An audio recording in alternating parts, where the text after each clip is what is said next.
to wear a mask or not wear a mask? That's the big question. Where you live and work plays a huge role in the strategies that you develop. In dense, crowded situations where it's impossible to avoid close contact with others, that's a place where a mask is definitely appropriate now. If you're outside exercising, really feel free to ditch the mask. The correlation between COVID-19 disease and how bad you get it and vitamin D status is pretty tight. And I know that correlation does not mean causation, but with that tight correlation, are you going to wait for randomized controlled published studies to come out on COVID-19 or a SARS virus? No, I didn't think you are.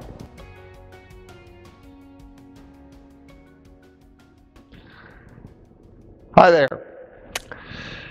So today, I'd like to share some actionable thoughts as we get restrictions lifted and our lives start to move back towards more of a semblance of normal. Now, all of the previous recommendations I've made in the blogs on COVID-19, they remain valid and relevant as we move forward. So I've posted the links below. So let's get started. Now, first and foremost, the best overall strategy is the one you are most comfortable with. Again, the psychological impacts of chronic stress are as big a factor as dietary choice. Right now, potentially greater. So, get in a comfortable space mentally as we start to venture out.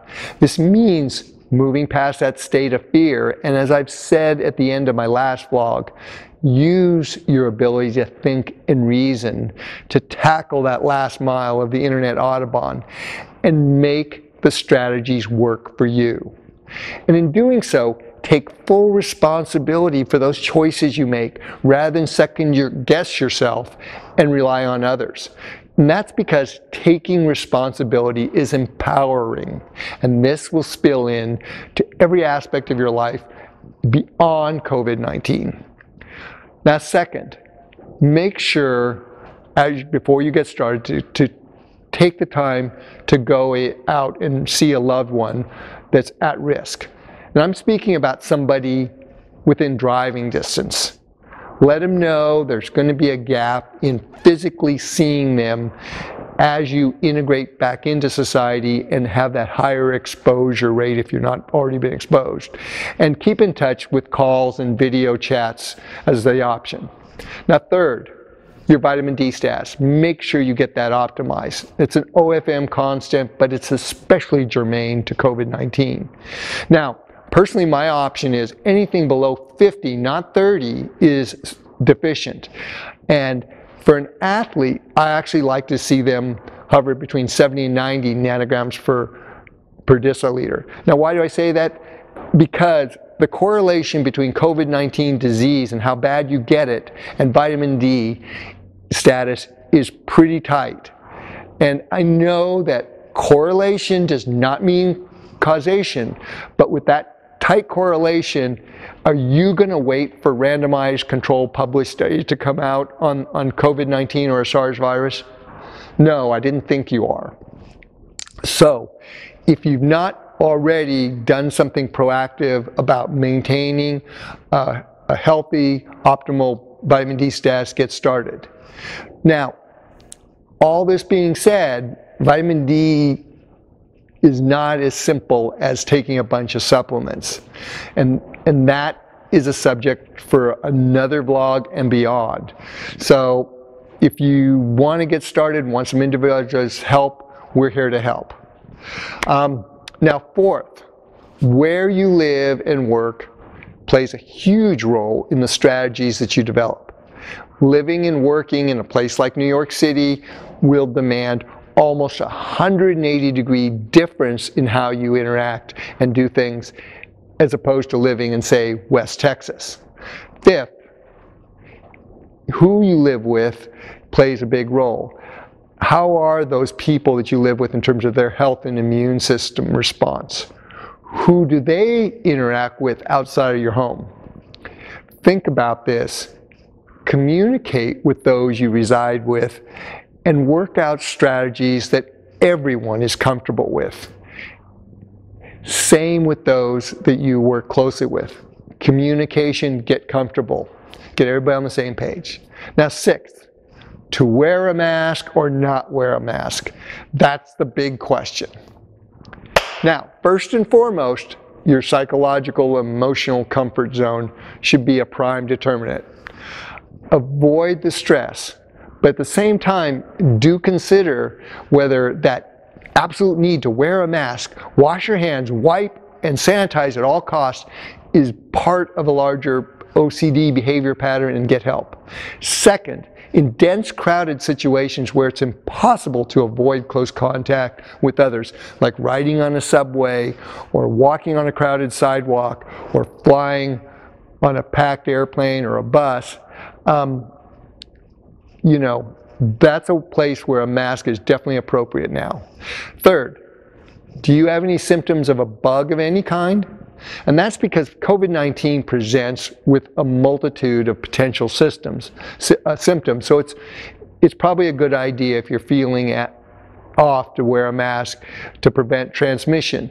Of course, staying at home without a mask is a much better option.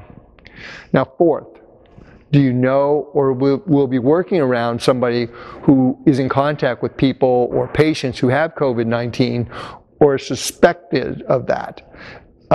If so, and especially if you're inside in close quarters where social distancing is not an option, you probably should consider a mask. If you're outside exercising, really feel free to ditch the mask. The reality is, in an open air environment, it's virtually impossible to transmit the virus unless somebody coughs directly on you. Now, while it is possible theoretically, and there's all kinds of infographics out there, the reality is nil. This has been confirmed by specialized people who understand the realities of infectious disease transmission mechanisms. It just doesn't happen.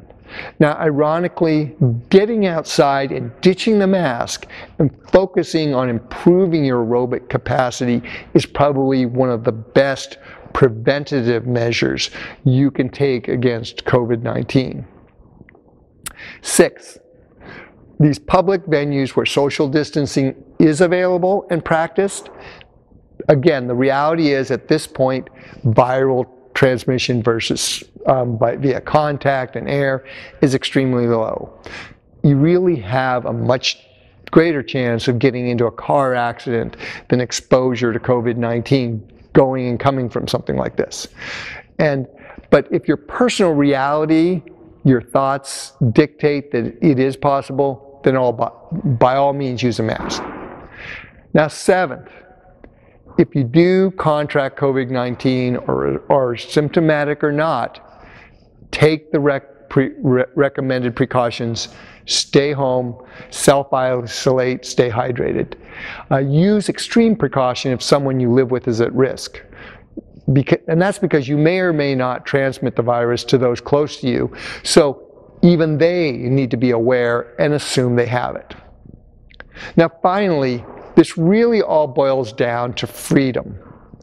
Freedom from disease is tied to personal freedom, because ultimately it's your responsibility.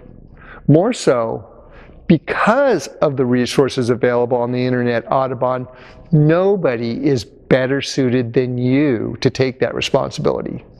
So start by considering fat adaptation if you have not done so already. If you're already doing some form of fat adaptation like keto, paleo, cyclical ketogenic diet, etc., consider OFM, because we pioneered fat adapted performance in this new millennia, and we continue to innovate. In either case, getting and reading the Beyond Keto ebook is a great start so that you can learn what fat adapted health and performance look like. Being responsible is knowing when you need help and reaching out and asking for it. Let us know when you're ready. Thanks very much.